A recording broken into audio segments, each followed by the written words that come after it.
Sir, आज फिर से कांग्रेस पार्टी ने वॉकआउट किया है और आरोप ये की चर्चा से सरकार भाग रही है। सर, आज फिर से कांग्रेस पार्टी ने वॉकआउट किया है और आरोप ये की चर्चा से सरकार भाग रही है। बेरोजगारी एक बड़ा मुद्दा था और जो रोजगार पिछले दरवाजे से दिया गया है वो आपके विधानसभा क्षेत्र और महेंद्र सिंह ठाकुर उनके विधानसभा क्षेत्र में दिया गया है। क्या कहना चाहते हैं? देखिए, ये नियम 67 कांग्रेस वालों ने एक परिहास का विषय बना दिया, मजाक का विषय बन गया। मुझे इस बात को कहते हुए बहुत अफसोस है कि जिम्मेदार विपक्ष की भूमिका निभाना ये कांग्रेस की ओर से हम उम्मीद कर रहे थे और वो इसमें पूर्ण तरह से असफल हुए। लगातार हर किसी मामले को लेकर के जो नियम की परिधि में आता नहीं है उसके लिए नियम 67 में नोटिस देना ये बहुत ही एक सारी सदन की मर्यादा को ठेस पहुंचाने वाली बात है। पिछले कल भी इसी प्रकार से किया और आज भी। और हिमाचल प्रदेश में जहां तक किसी भी एजेंसी से वो जांच करने की बात कह रहे हैं, जो नौकरियों के सिलसिले में एक भी घटना हिमाचल प्रदेश में पिछले 3.5 वर्ष के कार्यकाल में नहीं हुई जहां कोई प्रश्न चिन्ह किसी बात को लेकर के लगा हो। रोजगार हमारी सरकार की प्राथमिकता है और रोजगार पारदर्शिता के साथ हो, इस बात को सुनिश्चित किया गया है।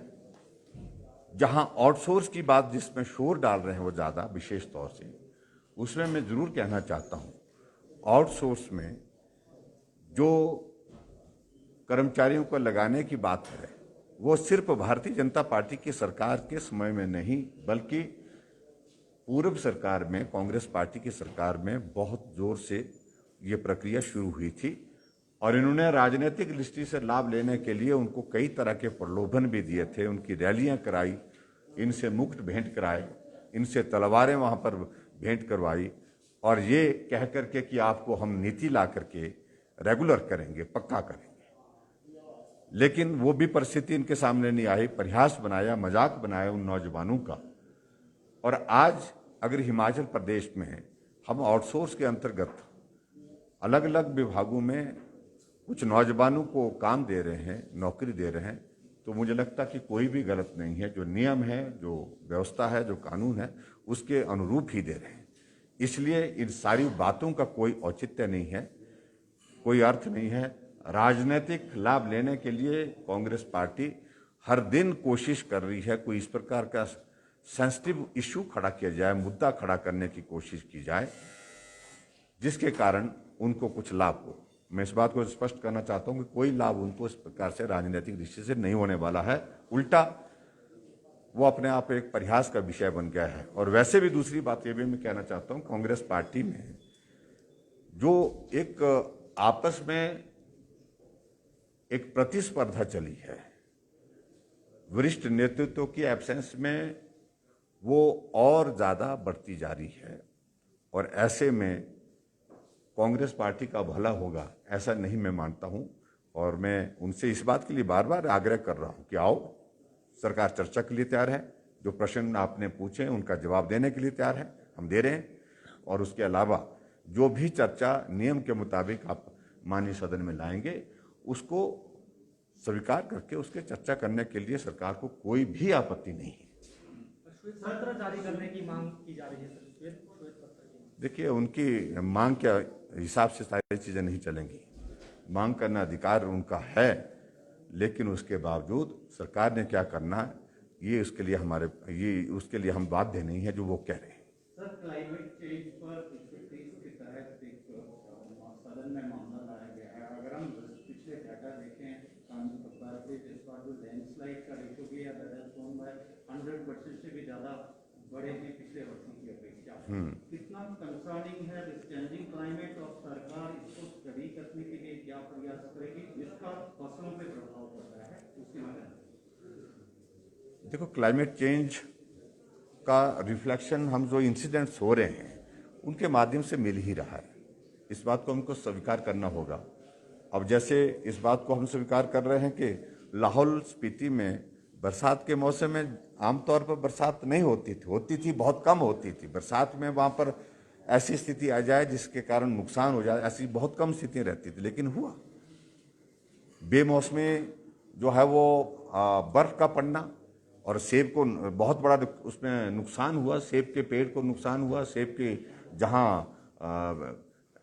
नेट डाली गई थी ओले से बचने के लिए, एंटी हेल नेट जो हमारे यहाँ पर इस्तेमाल होती है, पर्टिकुलरली जो बागबान लगाते हैं, वहाँ पर उस मौसम में बर्फ गिर गई। बर्फ गिरने से वो पेड़ सेब के बहुत बड़े जो 20-20, 30-30 साल के वो क्षतिग्रस्त हो गए। तो ये सारी चीज़ें उस दिशा में हैं। जैसे किन्नौर में बारिश नहीं थी, लेकिन उसके बावजूद भी वहाँ पर चट्टानें खिसकी और उसके कारण 9 लोगों की दुखद मृत्यु हुई। ये सारी चीज़ें गंभीरता से लेने की आवश्यकता तो है, इस बात को हम स्वीकार करते हैं।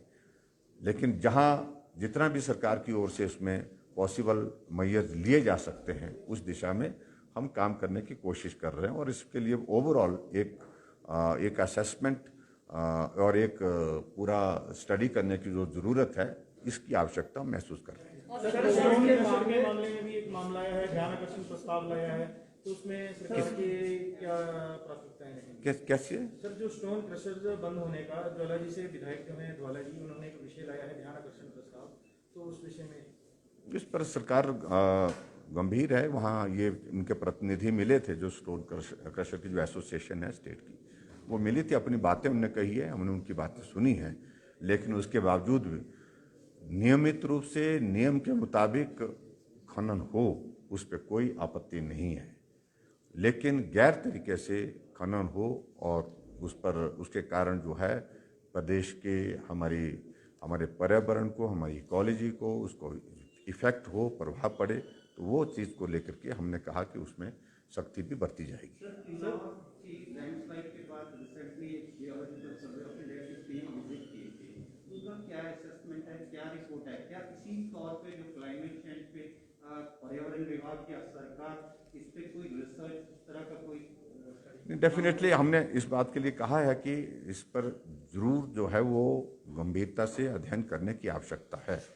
ऐसे इंसिडेंट्स जो हो रहे हैं जिसके कारण जान माल का नुकसान हो रहा है, आने वाले समय में इनको कैसे कम कर सकते हैं, उसके लिए एक जो है वो एक ज़रूरी है। इसके लिए स्टडी होना, इसके लिए सर्वेक्षण होना वो बहुत ज़रूरी है। जहाँ तक उस रिपोर्ट का आप जिक्र कर रहे हैं, मैंने अभी वो रिपोर्ट देखी नहीं, जैसे उसकी जानकारी मिलती है तो करता हूँ। Thank you, please, thank you. हाँ जी, हैंडल करने के लिए सरकार क्या कदम, कौन सा डिजास्टर मैनेजमेंट के तंत्र को मजबूत करने के लिए देखिए, सरकार क्या कदम? हिमाचल प्रदेश में एनडीआरएफ की बटालियन हमने सैंक्शन की है।